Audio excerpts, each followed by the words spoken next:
ಎಲ್ಲರಿಗೂ ನಮಸ್ಕಾರ. Welcome to Yellamma kitchen. ನಾನಿವತ್ತು ಮಂಗರ್ ಬಳ್ಳಿ ಚಟ್ನಿ ಮಾಡ್ತಾಯಿದ್ದೀನಿ, ಬನ್ನಿ ತೋರಿಸ್ತೀನಿ. ಮಂಗರ್ ಬಳ್ಳಿ ಅಂದರೆ ಇದೇನೆ. ಚಟ್ನಿಗೆಲ್ಲ ಮೊನ್ನೆ ಕಟ್ ಮಾಡ್ಕೊಬಿಟ್ಟಿದ್ದೀನಿ. ಈಗ ನಿಮಗೆ ತೋರ್ಸೋಕ್ಕೋಸ್ಕರ ಅದನ್ನು ಕಟ್ ಮಾಡ್ತಾಯಿದ್ದೀನಿ. ಈ ಥರ ಉದ್ದಕ್ಕೂ ಬೆಳೆಯುತ್ತೆ. ಕಟ್ ಮಾಡಿಕೊಂಡು ಈ ಥರ ಸುಲ್ಕೋಬೇಕು. ಕೈಗೆ ಎಣ್ಣೆ ಹಚ್ಕೋಬೇಕು. ಯಾವುದಾದ್ರೂ ಎಣ್ಣೆ, ಕೊಬ್ಬರಿ ಎಣ್ಣೆ ಇಲ್ಲ ಅಡುಗೆ ಎಣ್ಣೆ ಯಾವುದಾದ್ರೂ ಹೆಚ್ಕೊಂಡು ಈ ಥರ ನೋಡಿ ಹಿಂಗೆ ತೆಗೆದು ಇದನ್ನು ಎಲ್ಲ ತೆಗಿಬೇಕು ಅಂತೇನಿಲ್ಲ, ಬರೋಷ್ಟು ತೆಗೆದ್ರೂ ಆಯಿತು. ಈ ಥರ ಮಾಡಿಕೊಂಡು ಸ್ವಲ್ಪ ತುಪ್ಪ ಎಣ್ಣೆ ಎರಡು ಹಾಕಿ ಹುರ್ತೀನಿ.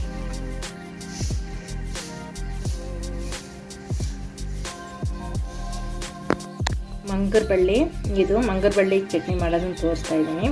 ಅದಕ್ಕೆ ಬೇಕಾಗೋ ಸಾಮಾನು ಒಣಮೆಣಸಿನ್ಕಾಯಿ ಒಂದು 4 ಹುರ್ಕೊಂಡಿದ್ದೀನಿ, ಸ್ವಲ್ಪ ಕಡಲೆಬೇಳೆ, ಇದು ಒಗ್ಗರಣೆಗೆ ಕರಿಬೇವಿನ ಸೊಪ್ಪು, ಸ್ವಲ್ಪ ಕೊತ್ತಂಬರಿ ಸೊಪ್ಪು, ಹುಣಸೆಹಣ್ಣು, ಬೆಳ್ಳುಳ್ಳಿ, ರುಚಿಗೆ ಉಪ್ಪು.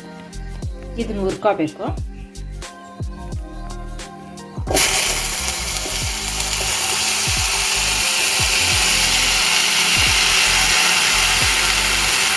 ಸ್ವಲ್ಪ ಎಣ್ಣೆ ಹಾಕೋಬೇಕು. ಎಣ್ಣೆ ಹಾಕೊಂಡು ಹುರಿಬೇಕು.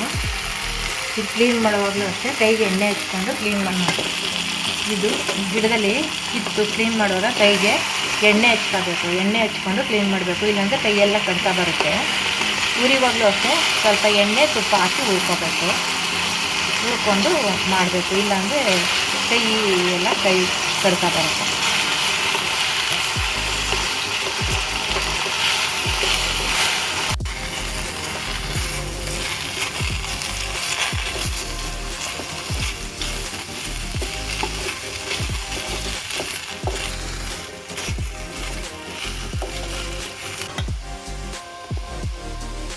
ನೋಡಿ ಈ ರೀತಿ ಹುರ್ಕೋಬೇಕು.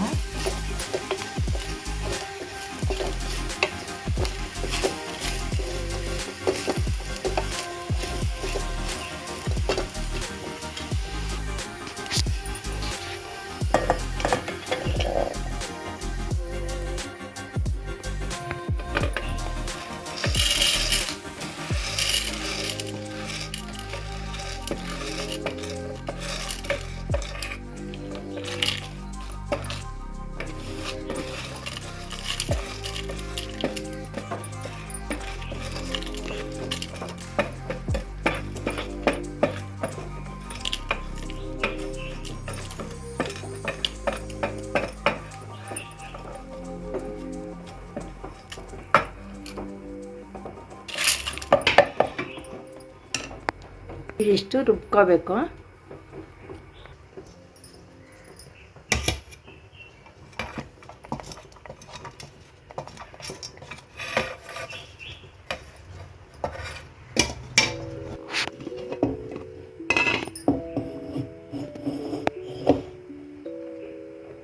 ಚಟ್ನಿ ರೆಡಿಯಾಗಿದೆ. ಈಗ ಒಗ್ಗರಣೆ ಮಾಡಬೇಕು. ಒಗ್ಗರಣೆ ಹಾಕೋದು ತೋರಿಸ್ತೀನಿ. ಎಣ್ಣೆ, ಸಾಸಿವೆ, ಸ್ವಲ್ಪ ಉದ್ದಿನಬೇಳೆ, ಸ್ವಲ್ಪ ಕಡಲೆ,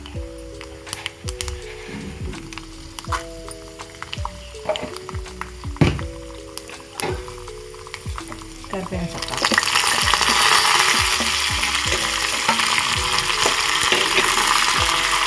ಹಿಂಗೆ ಹಾಕ್ತಾಯಿದ್ದೀನಿ.